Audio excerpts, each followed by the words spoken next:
This is Douae Oulde Essayda, and this is my submission for the state tournament. Today, I'm fine. I was 4 last night going to sleep in wardrobe, but when I wake up in bed in the dark, I'm 5, abracadabra. Before that, I was 3, then 2, then 1, then 0? Was I minus numbers? Man, that's a big stretch. Up in heaven, was I -1, -2, -3? Nah, the numbers didn't start till you zoomed down. Through skylight, you were all sad till I happened in your tummy. You said it. Man gets out of bed and goes to thermostat to have the air. I don't think old Nick came in last night after 9. The air is always different if he came. I've got the best nose in the family. Jack has lived his entire life inside a single room, so he doesn't think much of it.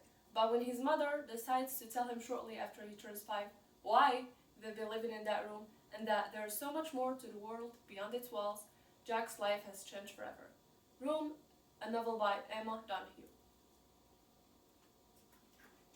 We have thousands of things to do every morning, like give Plant a cup of water in sink for no spilling, then put her back on her saucer on dresser. After nap, we do scream every day, but not Saturdays or Sundays.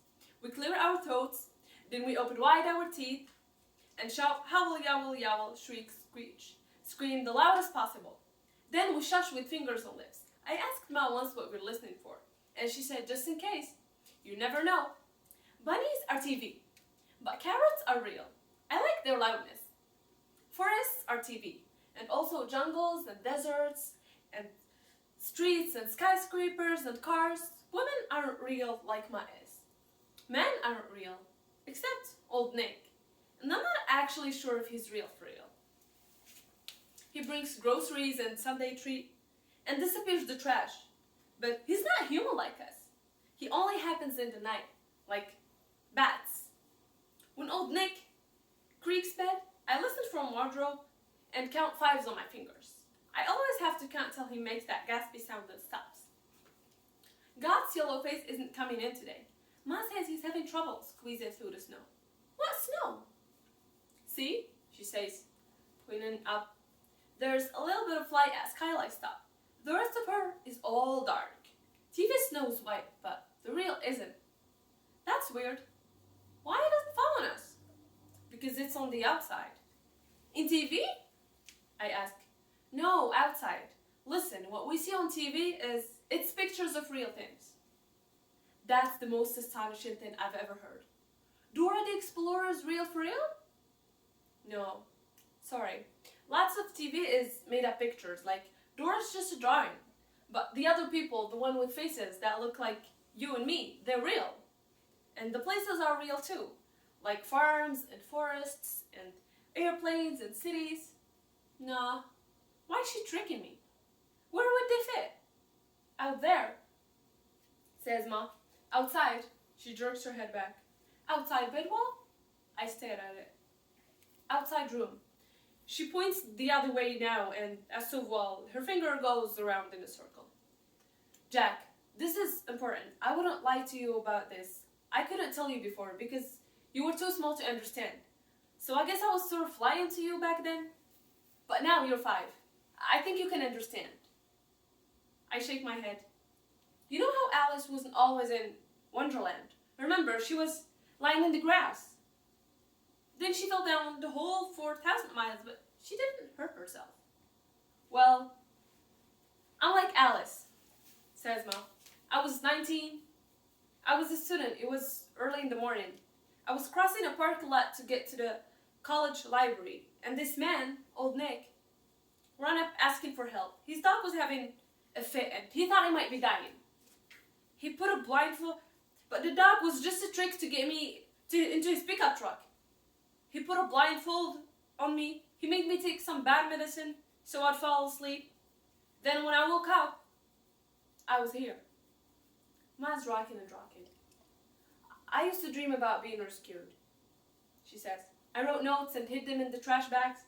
But nobody ever found them, and when we scream, nobody hears us. Nobody's going to rescue us, Jack. We have to do it all by ourselves. I don't say anything. When old Nick comes back next, I'm going to tell him you died. I'm going to show him rug, all rolled up with you inside it. Then I'll tell him he has to take you somewhere and bury you. See? I want to get buried and gooey with the worms crawling. Ma strokes my head. It's just a trick. Old Nick will carry you out of room, all rolled up in rug. He'll carry you to his pickup truck. He'll put you in the back of it, and that's your chance. The first time, it slows down at a stop sign. You're going to wriggle out of rug, jump down onto the street, run away, and bring the police to rescue me. Where will you be? Right here in room. I don't like this plan, and I'm not going in outside without you. No way, Jose. No way, Jose. No way, Jose. Jack, you're the only one who can do this. I'll be talking to you in your head every minute. I promise. I'm too scared, I shout. I won't do it, not ever, and I hate you. Ma's breathing funny. She sits down on the floor. That's all right. How is that all right if I hate her? Her hands are on her tummy. I brought you into a room. I didn't mean to, but I did it, and I've never once been sorry. I stare at her, and she stares back. I brought you here, and tonight, I'm going to get you out. Okay. I say it very small, but she hears. She nods. And you, one at a time, but both. Ma's still nodding. You're the only one who matters, though. Just you. I shake my head till it's wobbling, because there's no just me. It's time, says Ma, holding rug open. I don't want to. I lie down and wait for Ma to roll me up. Instead, she just looks at me. My feet, my legs, my head, my arm. Her eyes keep sliding over my whole me like she's counting. She leans over. She doesn't even kiss me. She just touches her face to mine till I can't tell whose is whose. You're going to enjoy the world so much, says Ma, her voice all scratchy. See you outside. She folds rug over me, and the light's gone.